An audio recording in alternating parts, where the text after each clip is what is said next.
यशवंतनगर सोसायटीने जागा महानगरपालिकेनं 18 गुंठा जागा काढून घेतली. त्याच्या पर्याय जागा देतो पण महानगरपालिकाने आम्हाला पत्र दिलं. ते कलेक्टर साहेबांकडे मी ते पत्र दिलं, परंतु आतापर्यंत आम्हाला काही जागा मिळाली नाही आणि आतापर्यंत आमचं कुठं कामही झालं नाही. तर याच्यासाठी आम्ही कलेक्टर साहेबांकडे थोडं 10 वेळा बसलो, 4-5 वेळा मी उपोषण केलं. तर म्हटलेलं आहे की जागा दिल्याशिवाय इथनं आम्ही निघणार बी नाही आणि कुठं बाजूला जाणार नाही. ही दक्षता एवढी कलेक्टर साहेबांनी घ्यावी. गोरगरीब लोक सगळे रस्त्यावर पडलेले आहेत, पोरं बाळे घेऊन आम्ही तिथं बसलेलो आहे. कलेक्टर साहेबांनी त्याची दखल घ्यावी, कलेक्टर साहेबांनी त्याचा विचार करावा, पोराबाळाचा तरी विचार करावा. एवढं कलेक्टर इतकं सगळ्यांनीच वागणे चुकीचं वाटते मला.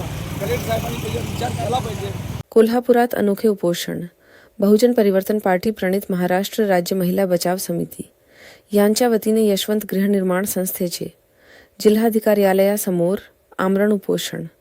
जिल्हाधिकारी यांनी या समाजाच्या पुनर्वसनासाठी 18 गुंठे जमीन मागणी संदर्भात गट नंबर 1480 फुलेवाडी येथील जमीन सरकारी असून 7/12 करून सदरच्या जमिनीवर आरक्षण टाकून देऊन जमीन यशवंत गृहनिर्माण संस्थेस द्यावी या मागणीसाठी जिल्हाधिकारी कार्यालयासमोर अखेर चुली मांडून समाजातील महिला, घरातील लहान मोठे वयस्कर अक्षरशः पूर्ण संसार प्रपंच आमरण उपोषणास रस्त्यावर आला आहे. दुसरी मागणी, मातंग समाजाला वर्गीकरण करून स्वतंत्र आरक्षण मिळालेच पाहिजे.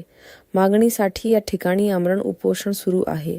तिसरी मागणी, गट नंबर 1354 ही मागासवर्गीय वसतिगृहासाठी 5 एकर जागा राखीव असून सदर जागेवर मोठ्या प्रमाणावर भले मोठे अतिक्रमण झाल्याचे निदर्शनास येत असून 2012 पासून ती जागा शासनाने ताब्यात घ्यावी यासाठी उपोषण सुरू आहे. प्रामुख्याने उपोषण प्रसंगी 3 मागण्या असून जिल्हाधिकारी यांनी आजपर्यंत मागण्या पूर्ण केल्या नाहीत. या मागण्यांसाठी 2012 ते 2026 पर्यंत सातत्याने सतत लेखी पत्र व्यवहार होत असून जिल्हाधिकारी या मागण्या संदर्भातील विषयाकडे दुर्लक्ष करतात. उपोषणकर्त्यांच्या या व्यथा आहेत. याचा निषेध म्हणून आमरण उपोषण दिनांक 18 मे 2026 पासून आजचा 9वा दिवस.